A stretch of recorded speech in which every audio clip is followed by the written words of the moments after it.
எல்லாரும் எப்படி இருக்கீங்க? இன்றைக்கும் நம்ம குக் வித் கோமாலியில் செஞ்ச ரெசிபி தான் பண்ண போகிறோம். இன்றைக்கி சிவாங்கியும் பாலா சாரும் பண்ண அவியல் தான் இன்றைக்கி நான் செய்ய போகிறேன். அதுக்கு ஒரு குக்கரில் ஒரு 10 பீன்ஸ் அளவுக்கு கட் பண்ணி போட்டுக்கோங்க. அப்புறம் கொஞ்சம் கேரட் எடுத்துக்கோங்க. எல்லாமே நீல வாக்கில் கட் பண்ணிக்கோங்க. அப்போ தான் காயெல்லாம் ஒரே மாதிரி வேகும். அது கூட கத்திரிக்காவையும் உருளைக்கிழங்கையும் நீல வாக்கில் கட் பண்ணி தண்ணியில் போட்டு வச்சுருந்தேன். அதையும் அது கூட சேர்த்துக்கோங்க. இது கூட கொஞ்சமாக தண்ணி ஊற்றிக்கோங்க. ஒரு 1/2 ஸ்பூன் அளவுக்கு மஞ்சள் பொடி போட்டுக்கோங்க. காய்கறிக்கு தேவையான அளவுக்கு கொஞ்சம் உப்பும் சேர்த்துக்கோங்க. இதெல்லாம் சேர்த்துட்டு நல்லா மிக்ஸ் பண்ணி விட்டுருங்க. மிக்ஸ் பண்ணிவிட்டு நம்ம மூடி வச்சிடலாம். ஒரு விசில் வந்தால் போதும். காயெல்லாம் சூப்பராக வெந்துடும். ரொம்ப வேக வச்சிட்டிங்கன்னா காய் குழஞ்சி போயிடும். அதனால் ஒரே ஒரு விசில் வச்சு ஆஃப் பண்ணிவிடுங்க கேஸை. காய் வேகிறதுக்குள்ளே நம்ம தேங்காய் அரைச்சிட்டு வந்துடலாம். ஒரு 4 பத்தை தேங்காயும், ஒரு பச்சை மிளகா, அப்புறம் ஒரு 1/2 ஸ்பூன் சீரகம், அதை கொரப்பாக அரைச்சிட்டு வந்துடுங்க. ரொம்ப தண்ணிலாம் சேர்க்காம கொஞ்சம் கொரப்பாக அரைச்சிட்டு வந்துடுங்க. இப்போ நம்ம அவியலை தாளிச்சிடலாம். அவியல் தேங்காய் எண்ணெயில் தாளித்தா தான் நல்லாயிருக்கும்.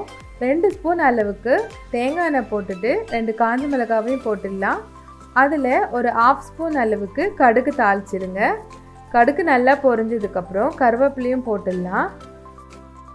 இப்போ நம்ம வேக வச்சுருக்க காய்கறியும் அது கூட சேர்த்துக்கோங்க. அந்த காய்கறி கூடவே நம்ம ஒன்றும் பாதியமாக அரைச்சி வச்சுருக்க தேங்காய், பச்சை மிளகா விழுதியும் அது கூட சேர்த்து நல்லா மிக்ஸ் பண்ணி விட்டுக்கலாம்.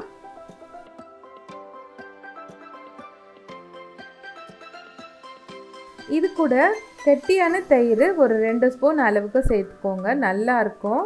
சேர்த்துட்டு நம்ம லைட்டாக மிக்ஸ் பண்ணிவிட்டு கேஸ் ஆஃப் பண்ணிடுங்க. அவ்வளோதான், நம்மளோட அவியலும் ரெடி ஆகிடுச்சு. இது ரொம்பவே சிம்பிளான டிஷ் தான்.